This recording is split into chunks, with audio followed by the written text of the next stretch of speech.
Just in time for Christmas, Zwift have started the rollout of Game Client version 1.55 across all supported platforms in a staggered rollout sequence. So if you don't have it already, you may have it in a day or so.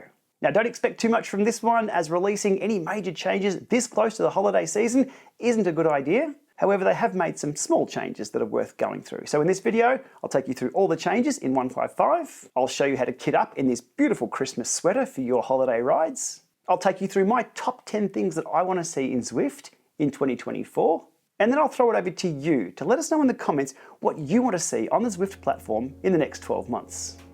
All right, let's get straight to the changelogs here.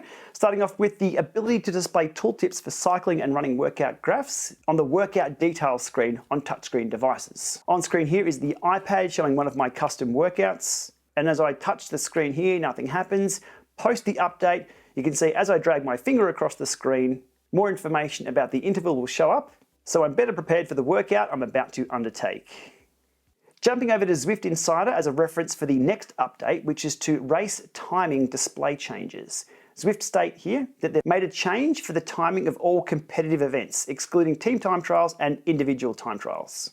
The change being that the time displayed on the HUD will now be the elapsed time from the event start, gun time, instead of the elapsed time beginning when the rider has crossed the start line in the past. Eric from Zwift Insider has a great demonstration of what occurred prior to this update. You can see him rolling out here, and the timer hasn't started until he crosses the start line about here, and the time starts ticking up. I will put a link in the video description below over to this post where Eric dives into further detail on this. But the key information here is that with today's change, the time shown in the HUD will now match the time shown on the results screen. Previously, there was a mismatch. Now things should line up just fine. Eric also speculates this will be coming soon to TTTs and ITTs on Zwift. Okay, there's a Christmas stocking full of other small miscellaneous updates. Let's go through those now. Fixed a bug where cyclists could occasionally swerve into runners. That's for other video games. I disagree. I think we should be able to swerve into runners.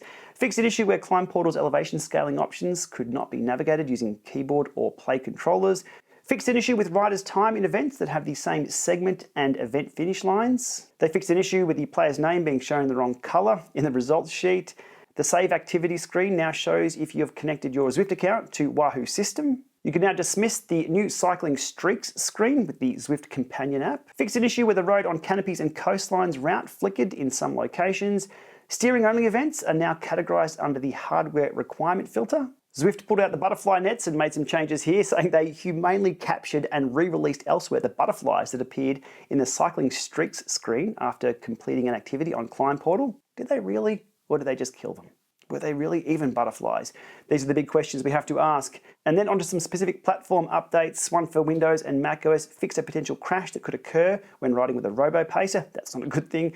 iOS, tvOS, custom workouts can once again be deleted. And yep, that's about it. That's 1.55. Now onto that ugly Christmas sweater. How do you rock this in-game? Well, there's a trick to it. Let's have a look. Okay, heading over to the garage, into jerseys, and simply switching to the default Zwift jersey gets you the ugly Christmas sweater for the holiday season. Easy as that. Should be available to everyone, but there you go. That's how to rock this jersey in-game this holiday season. Okay, now we've got our Christmas sweaters on. It's on to my 10 things I would like to see on Zwift in 2024. Starting off with number 1, more focus on training and training plans. There's a lot of focus on the social side of Zwift, on the racing side. I think the workouts and the training side of things have taken a back seat recently. I mean, the whole reason we have indoor trainers is to train indoors. Maybe something like a workout editor overhaul or some better management of our custom workouts in the cloud could be implemented. That's my first thing I'd like to see. Number 2, and related to that, calendaring. So the scheduling of workouts, races and rides, and future projections of where my fitness should be. At the moment, we can schedule rides and races, but it's a very basic calendaring system. I'd love to see more of a fully featured calendar, one that we can integrate into other calendars as well. Number 3 on my list, an in-game lap widget or button. Something that pops up in-game with average watts, a timer, maybe some extra configuration, so we can use sim mode for workouts. Now outdoors, I'll do something like 5-minute hill repeats where I'll find a hill, ride up at a certain wattage for 5 minutes, turn around and ride back down. This is not erg mode, this is outdoors, but we could replicate that indoors by having a lap button. Now we can already do that indoors with a head unit, but having that in-game, showing our average watts on screen without having to get extra devices, would be brilliant. Number 4, garage management. Being able to warehouse or put unused items into storage. They really do bulk up the menu selections once we've purchased a number of bikes and gained a number of kits, unlocks, etc.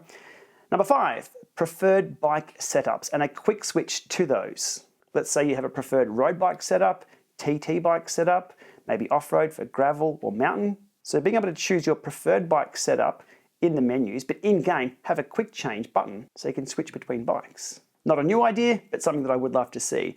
Number 6, virtual shifting on more trainers. A recent introduction to the Zwift platform, virtual shifting on their Zwift Hub 1, has been absolutely brilliant. When I first used it, it was one of those, oh wow, this works very, very well moments. And it has been super, super popular with people who have purchased that setup. So being able to do virtual shifting on other trainers, I would love to see. Number 7, related to that, global availability of Zwift hardware. Here in Australia, we can't purchase the Zwift Hub, Zwift Hub 1, Zwift Hub Classic, Zwift Play, Zwift Click, none of the things. So hopefully, fingers crossed, with that partnership we're seeing with Wahoo and the Kicker Core now becoming the Zwift Hub Classic bundle, which is now just called the Kicker Core bundle, I think it is.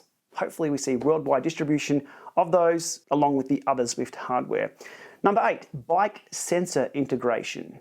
Zwift can already pair to most of your sensors, your power meter, heart rate monitor, cadence sensor. Doesn't quite pair to your group set just yet, something I'd love to see. But if the batteries are running low on those, you'll never know. You'll take your bike off from the indoor trainer, go outdoors, and your Di2 won't change. Or your heart rate monitor is flat.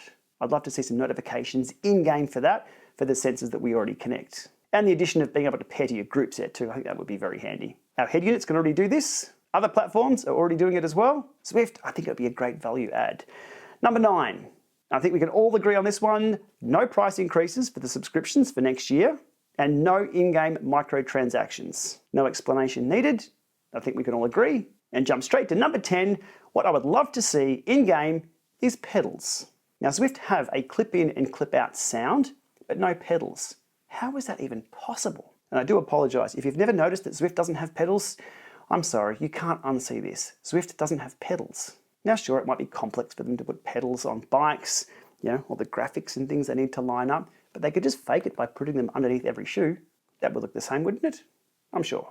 Anyhow, there's my 10 things that I would like to see in Zwift in 2024. Now it's over to you. What would you like to see on the platform over the next 12 months? What's missing? What really needs to be added? Or alternatively, what needs to be removed? Let me know in the comments below. I'm keen to hear your thoughts on this one. And I'm keen to see you out there rocking that Christmas sweater. Anything else over the next 2 weeks is truly unacceptable. Get in the holiday spirit and have some fun. All right, thanks for watching this one. We'll see you below in the comments.